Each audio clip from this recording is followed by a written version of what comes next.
ఈరోజు ఒక ప్రాముఖ్యమైన అంశాన్ని పరిశుద్ధాత్మ దేవుడు మనందరితో మాట్లాడాలని, యెహోవా పర్వతం మీద ఆయనే చూసుకుంటాడు. He will take care of you.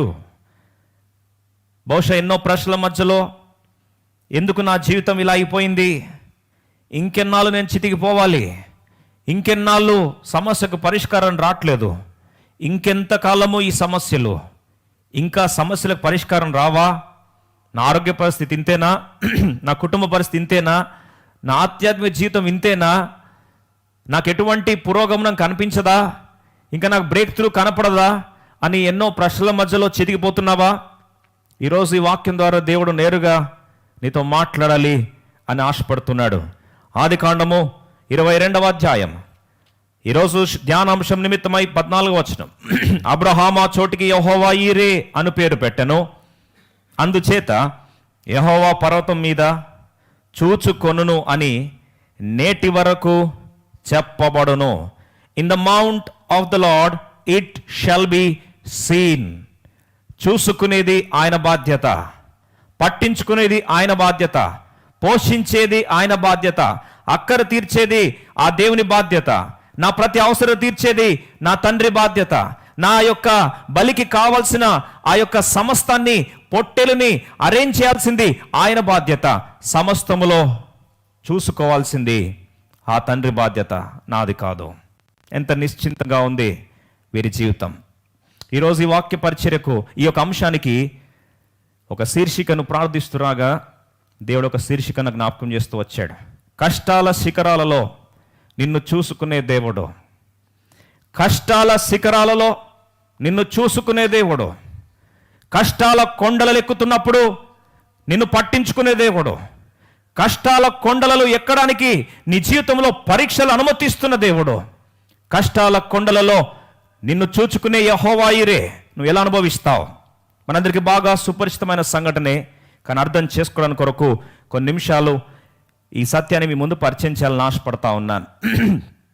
మనందరికీ బాగా సుపరిచితమైన వ్యక్తి అబ్రహాము. వాగ్దాన పుత్రుని దేవుడు తనకు సుమారు 100 సంవత్సరాలప్పుడు దయచేశాడు. ఆ దయచేసిన ముద్దు బిడ్డ పేరు ఇస్సాకు. వాగ్దానం ఇచ్చింది దేవుడే. ఈ ఇస్సాకు ద్వారా ఒక దేశాన్ని స్థాపిస్తాను, నిన్ను దీవిస్తాను, నీ ద్వారా సకల జనములు ఆశీర్వదింపబడుదురు అని వాగ్దానం ఇచ్చింది దేవుడే. సుదీర్ఘ ఆలస్యము తర్వాత ఈ అబ్రహాము జీవితంలో వాగ్దానపు పుత్రుడైన ఇస్సాకు అనే చిరునవ్వునిచ్చాడు. ప్రేమిత్రం, ఒకసారి ఆలోచించు. లేక 100 ఏళ్ల వయసులో ఒక కుమారుని దేవుడిస్తే ఆ కుమారుడు అంటే ఎంత పిచ్చి ఉంటుందో ఒకసారి ఆలోచించండి. 5-6 సంవత్సరాల తర్వాత బిడ్డలు పుడితేనే ఎంతో ప్రేమిస్తావే. ఒకసారి ఆలోచిస్తే చాలా సంవత్సరాలు గొడ్రాలుగా ఉన్న తర్వాత ఇప్పుడు 100 సంవత్సరాల సుదీర్ఘ ఆలస్యం పిమ్మట చిరునవ్వు లాంటి కుమారుణ్ణి దేవుడిస్తే ఆ కుమారుడి మీద ఎంత వల్లమాలిన ప్రేమ ఉంటుందో ఒక్కసారి ఆలోచించండి. అలాంటి పిచ్చి ప్రేమను పెట్టుకున్న ఆ యొక్క ఇస్సాకుని విషయంలో దేవుడు ఈ యొక్క అబ్రహామును పరీక్షించాలి అని ఆశపడుతున్నాడు. ఒక్కసారి ఆదికాండము 22వ అధ్యాయము 1వ వచనాన్ని చూడడానికి ప్రయత్నిస్తాం. ఆ సంగతులు జరిగిన తర్వాత దేవుడు అబ్రహామును పరిశోధించెను. God tested Abraham. పరీక్షించడానికి వారు పిలిస్తే అబ్రహాం అంటున్నాడు, and he said behold here I am. Abraham అని పిలవగా అతడు, చిత్తం ప్రభువా, చెప్పు, ఏ పరీక్షకైనా సిద్ధం. ఈరోజు చాలాసార్లు మన జీవితంలో దేవుడు మనల్ని పరీక్షించాలి అని ఆశపడుతున్నాడు.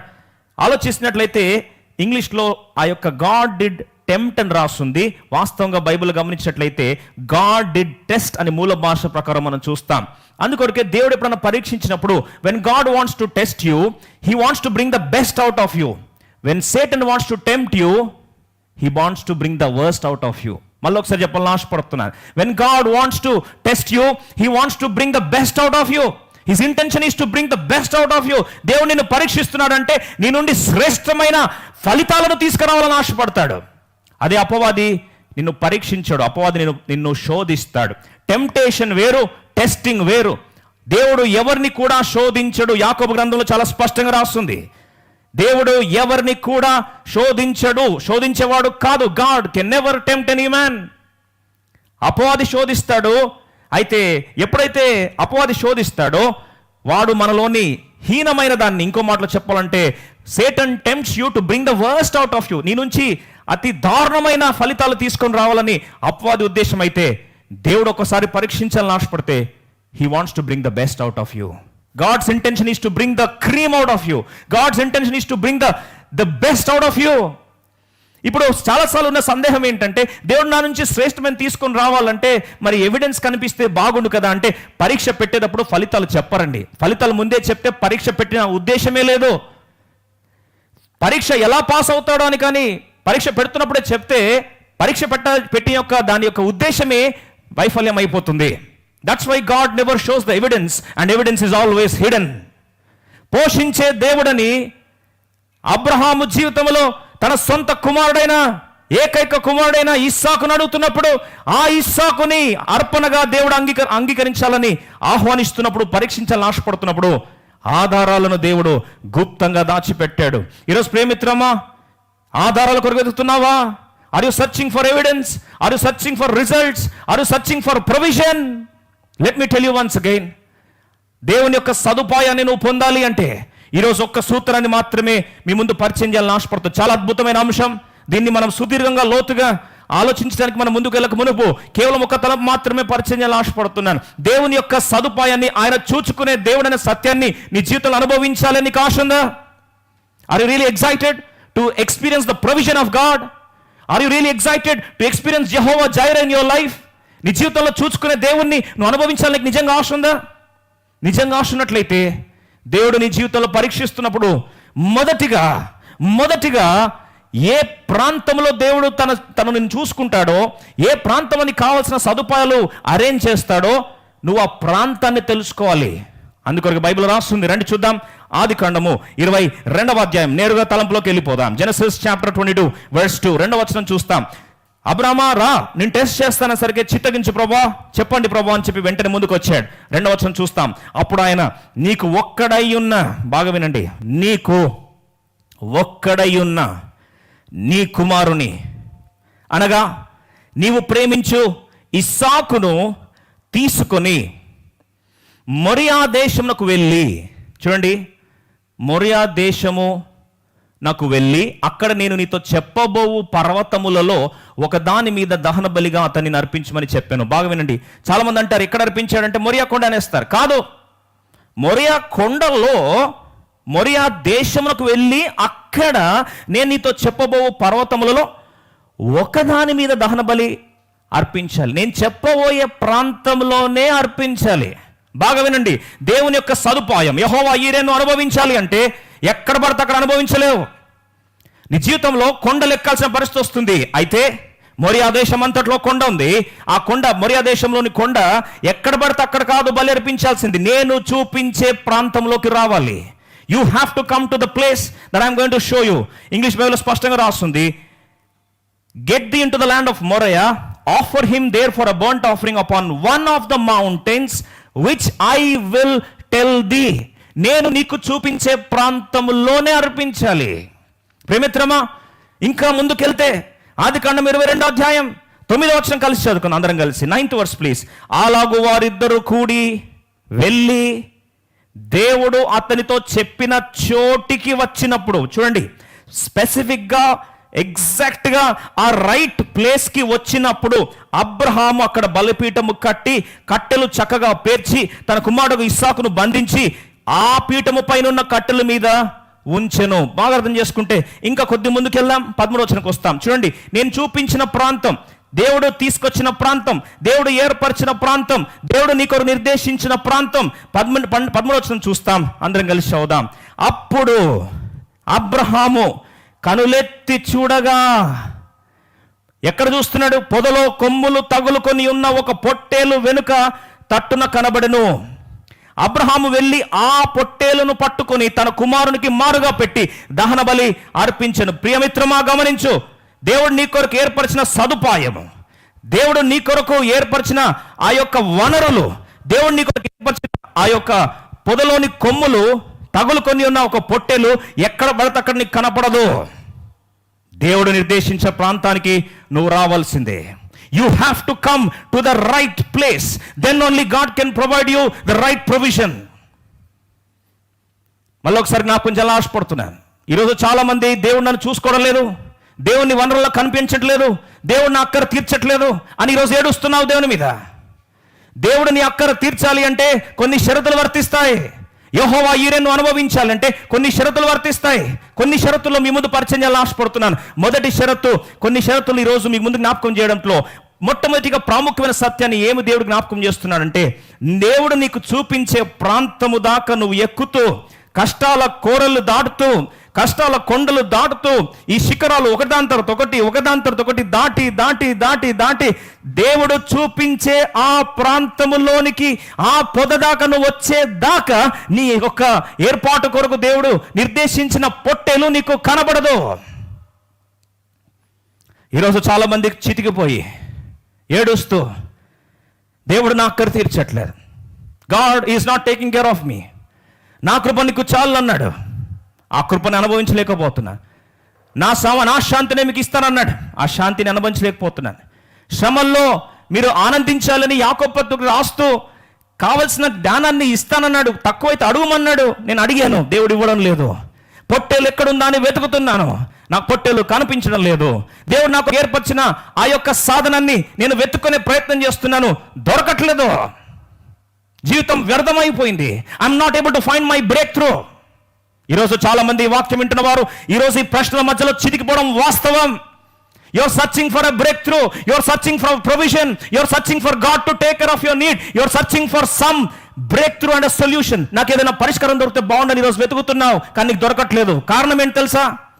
ఎక్కడ పడితే అక్కడ వెతికితే దొరకదు. దేవుడు చూపించే ప్రాంతానికి నువ్వు రావాలి.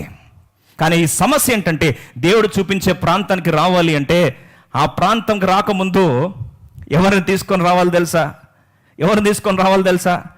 ఇస్సాకులాగా నువ్వు పెంచుకున్నావే ప్రేమతో, ఏ ఇస్సాకునైతే బంధాలుగా కట్టుకున్నావే, ఏ ఇస్సాకైతే కావాలని ఎన్నో సంవత్సరాలుగా ప్రార్థించిన తర్వాత వాగ్దాన పుత్రుడిని పొందావే, ఆ ఇస్సాకును బలర్పించడానికి నువ్వు బయలుదేరి వస్తున్నప్పుడు కొన్నిసార్లు నువ్వు ఒంటరి వాడివైపోతావు. బైబిల్లో చూడండి మాట, శారాకి కూడా చెప్పలేని పరిస్థితి. దేవుడు కొన్నిసార్లు నేను పరిశోధిస్తున్నప్పుడు నువ్వు ఒంటరి వాడివైపోయినావా? Have you become all alone when God is testing you? దేవుడు తన సదుపాయాన్ని నీకు చూపించక మునుపు నీ ఆత్మయాత్రలో ఒంటరి వాడవుతున్నావా? చివరికి చూడండి పరిస్థితి, అబ్రాం పక్కన శారాయి లేదు. సరే, కుటుంబ సభ్యులు దూరం అవుతున్నారంటే ఆయనకు సహాయార్థమై ఇద్దరు పనులు ఉన్నారండి. ఇద్దరు పనులు ఉన్నారు. కొన్నిసార్లు స్నేహితులు నీతో పాటు ఉంటారు, ఆత్మీయ స్నేహితులు కొన్నిసార్లు నీతో పాటు ఉంటారు. వారు కూడా యాత్రలో కొంత దూరం మట్టుకే వస్తారు. చూడండి, ఆదికాండం 22వ అధ్యాయం అందరం కలిసి 5వ వచనం చదువుకుందాం. తన పని వారితో, మీరు గాడిదతో ఇక్కడనే ఉండుడి, నేనును ఇచ్చిన వాడును అక్కడికి వెళ్ళి దేవునికి మ్రొక్కి మరలా మీ వద్దకు వచ్చేదాం. పని వాళ్ళు కూడా అక్కడ ఆగిపోవాల్సిన పరిస్థితి. స్నేహితులు కూడా ఆత్మీయాత్రలో ఒక దూరం వరకు వస్తారు, ఫ్రెండ్స్ కూడా ఆగిపోతారు. నీవు నీ ఇస్సాకే మిగిలిపోతారు యాత్రలో. శిఖరాలు ఎక్కుతున్నప్పుడు, కొండలు ఎక్కుతున్నప్పుడు సమస్యలతో. కొండలు ఎక్కడం అనేది అంత ఈజీ పని కాదు. మట్టపు భూమిలో, పల్లపు భూమిలో నడవడం చాలా సులభం. It's very easy to walk in a plain land. Sometimes it is even little difficult to walk in a plateau region, but it is herculean to climb the mountain. కొండలు ఎక్కడం అనేది చాలా కష్టం. ఈరోజు కొండలు ఎక్కే యాత్రలో ఆ కొండ కింద భాగము దాకా స్నేహితులు వచ్చారు.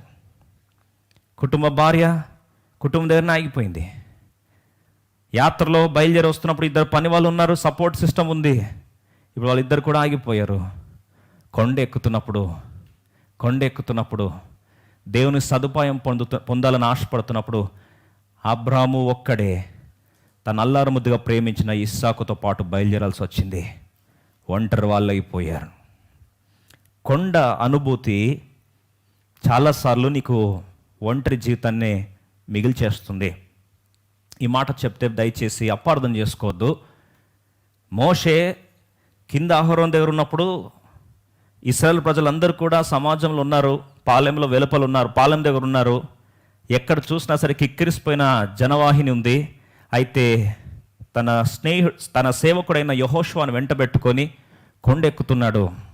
ప్రియమిత్రమా, ఆత్మీయాత్రలో కష్టాలు కోరల్ని జాచుకొని నువ్వు ఎక్కుతున్నప్పుడు నీతో పాటు సహాయం అనేది ఒక్క స్థాయి దాకే వస్తుంది. ఆ కొండెక్కుతున్నప్పుడు మధ్య భాగం దాకా వచ్చాడు మోషే. ఆ పక్కన యెహోషువ ఆ దాటి రావడానికి వీలు లేదు. యెహోషువను ఆపేశాడు. ఈ యెహోషువ పరిస్థితి అటు కావట్లేదు, ఇటు కావట్లేదు, కిందకు పోలేడు, పైకి పోలేడు. ఇప్పుడు మోషే పరిస్థితి ఒంటరివాడిగా ఇంకా దేవుడు చూపించే ఆ ప్రాంతానికి వెళ్ళాడు. అక్కడ దర్శన భాగ్యం పొంది ఆ 2 రాతి పలకల మీద పదాజ్ఞలను దేవుడి దగ్గర నుంచి పొందాడు.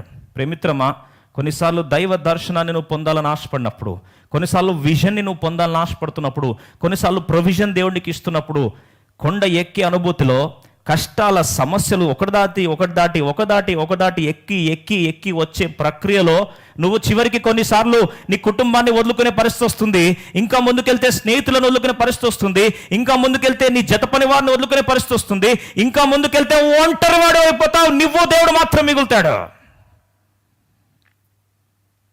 Sometimes let me once again tell you, when you are going through difficulties after difficulties, సాకారం అనేది ఒక ప్రాంతం దాకా వచ్చి ఆగిపోయిందా? దేవుడు ఏర్పరిచిన ప్రాంతంలో ఈ మార్గంలో వెళ్ళక తప్పదు. I don't know to whom I am preaching this word.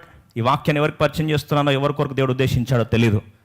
కానీ ఖచ్చితంగా ఈరోజు నువ్వు ఒంటరివాడి వైపోయి, ఏకాకి వైపోయి, అనాథగాని ఆలోచనలు వస్తూ, ఎందుకు నా జీవితంలో కష్టాలు నాకే వస్తున్నాయి, ఎందుకు నేనే ఇలా బాధపడాలి, సమస్యలన్నీ నాకే ఎందుకు రావాలి అని ఆలోచిస్తున్నావా?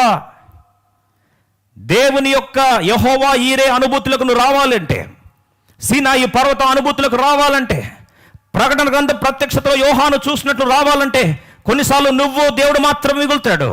మిగతా ప్రజలందరూ కూడా ఒక స్థాయి దాకా వచ్చి నీ సహకారం అక్కడ ఆపేస్తారు. ఆ తర్వాత నువ్వు నీ దేవుడు మాత్రమే మిగులుతాడు. You and your God will be left alone. Yakobu జీవితంలో చూస్తే కూడా యాకోబు యాత్ర బయలుదేరాడు. లాబాను దగ్గర ఎంతో లాభం పొందాడు. తన పరివారం అంతటి వేసుకొని వస్తున్నాడు.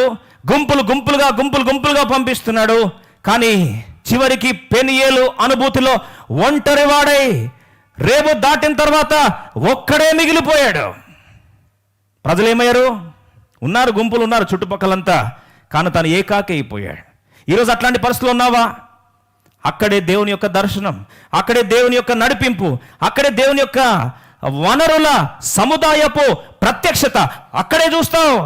You are going to see the provision of God only when you try to come to the right place that God has planned for you. Moriah పర్వతం అంతా తిరుగుతూ అంటే సరిపోదు. మొరియా ప్రాంతంలో కూడా దేవుడు చూపించే పర్వతానికే రావాలి. ఆ పర్వతంలో కూడా ఎక్కి కష్టపడి దేవుడు నిర్దేశించిన ప్రాంతానికే నువ్వు రావాలి. అక్కడే పొట్టేళ్ళను చూడగలవు, అక్కడే దేవుని యొక్క వనరులను చూడగలవు, అక్కడే దేవుని కొరకు శాసించిన ఆ యొక్క ప్రొవిజన్ని నీకు చూపిస్తాడు. అది నీ చరిత్రను మారుస్తుంది. ఒకసారి ఈ యాత్రలో అబ్రాము పరిస్థితి ఆలోచిద్దామా?